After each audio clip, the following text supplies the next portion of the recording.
What's up everyone, Erik here from HardwareForGamers, and welcome to part 2 or step 2 of how to set up a new PC.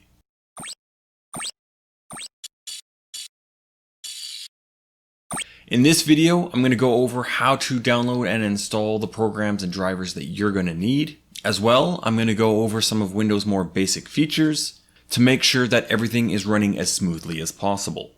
I will also show you how I set up my game library, as well as how to recover old game libraries from external and/or old game drives.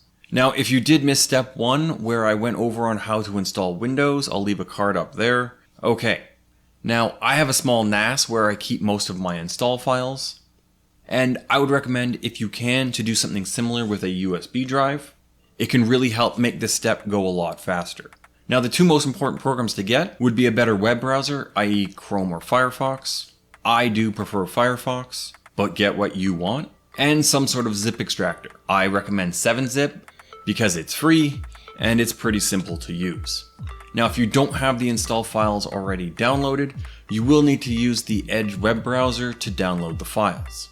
Once you have a real web browser installed, then download and install 7-zip. I'll leave a link in the description below. Now, the reason I install 7-zip so early is because many of the drivers and some of the programs will be zipped. So to make things go a little faster, I install 7-zip now. Once 7-zip is installed, I go and download all the programs and drivers I'll need.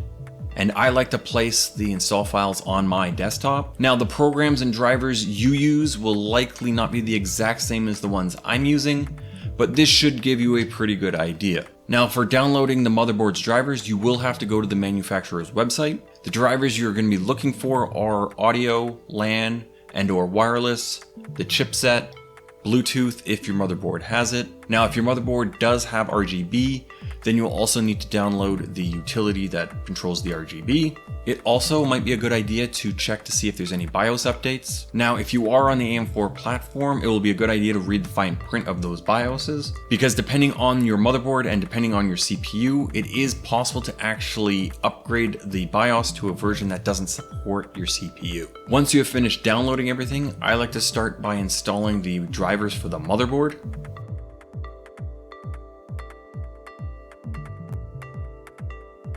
Now, after installing some of the drivers, the system will likely want to restart, let it, and after installing all the drivers for the motherboard, I like to move on to the utilities for the motherboard. This is when I'll set the RGB for the motherboard. Once I'm done with the motherboard, I'll then install the drivers for the GPU. Now, depending on if you've gone with an AMD or NVIDIA GPU, this will be slightly different. NVIDIA gives you the option of installing the drivers and GeForce Experience, or just the drivers. I would recommend installing just the drivers, but it is up to you if you want to install both. But for AMD, there is no option to install just the drivers. It's all or nothing. After installing the GPU drivers, I recommend restarting the computer, and when the system boots back up, I then install the GPU utilities. In my case, that's going to be the GIGABYTE's AORS engine. I will set a custom fan profile, and then I'll set up the RGB for the video card. Now, that's it for my drivers, so now it's time to install any and all programs. Now, the system I'm setting up is primarily going to be used for gaming, which is why most of the programs I'm installing are game launchers. And as you can see, after I finish installing the programs, I like to delete the install files off the desktop. I also like to have a clean desktop, so I like to pin the commonly used programs to the taskbar for easy access. I guess this is a good time to plug the HardwareForGamers Discord channel. An invite is in the description below. Now, after I'm done installing all the programs, I go through some of Windows' more basic features, like power and sleep to set when the monitor and hard drive turn off, or in my case, don't turn off. I also like to look at Task Manager to see what programs are starting up with Windows. I enable and disable programs as I wish. Then I go through apps and features to uninstall any unwanted programs. Now, if you do have more than one disk, you're going to want to make sure that it shows up under this PC. If they're not there, then right-click on the Windows Start button and select Disk Manager. In my case, Disk 0 is my OS drive, and Disk 1 will be my main game library. So I'm going to right-click on Disk 1 and select New Simple Volume, which will start up the wizard. Click Next, The volume size, I'm going to use the disk as one large partition, but if you want, you could make multiple partitions. I'm going to assign letter D to this drive.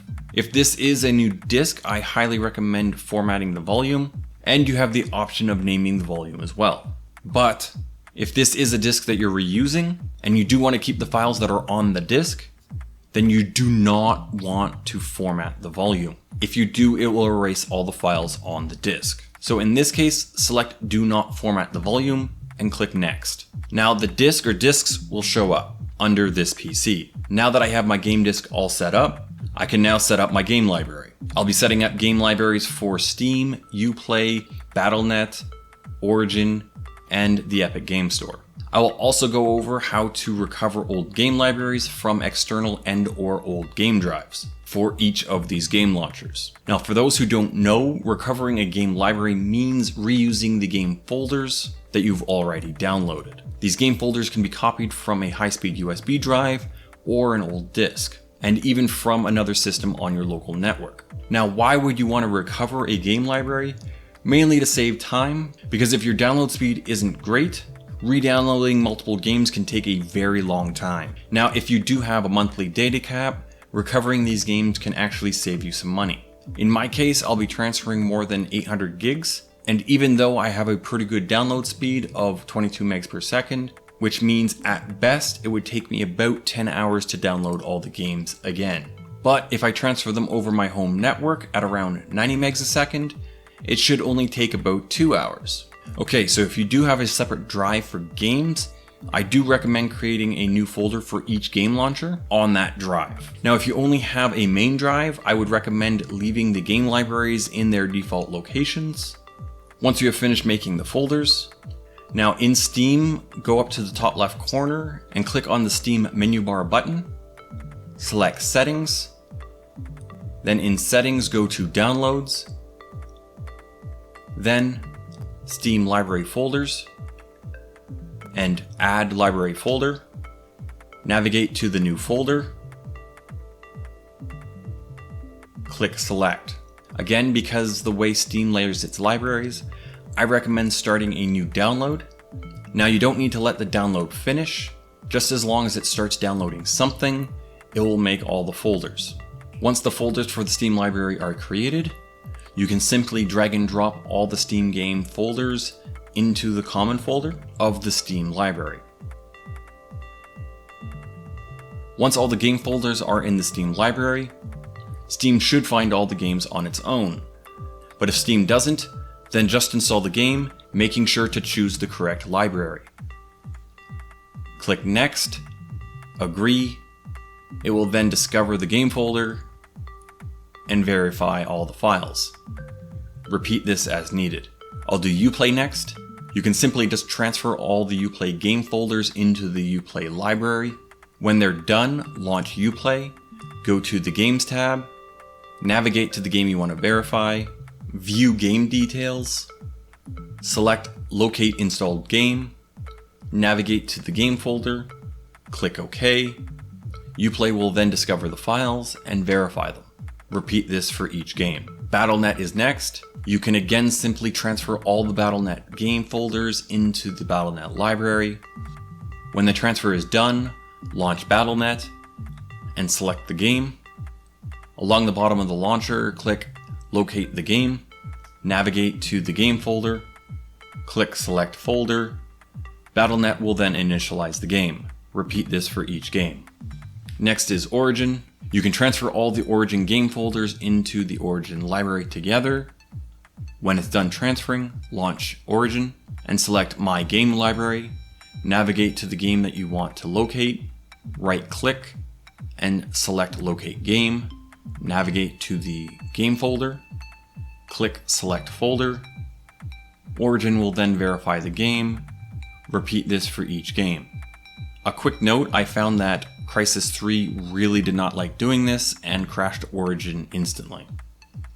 Finally, the Epic Game Store. You will first need to start the download for each game you want to transfer, making sure you choose the library that you created for the Epic Game Store. As soon as the game starts downloading something, cancel the download, and then transfer all the game folders into the Epic library.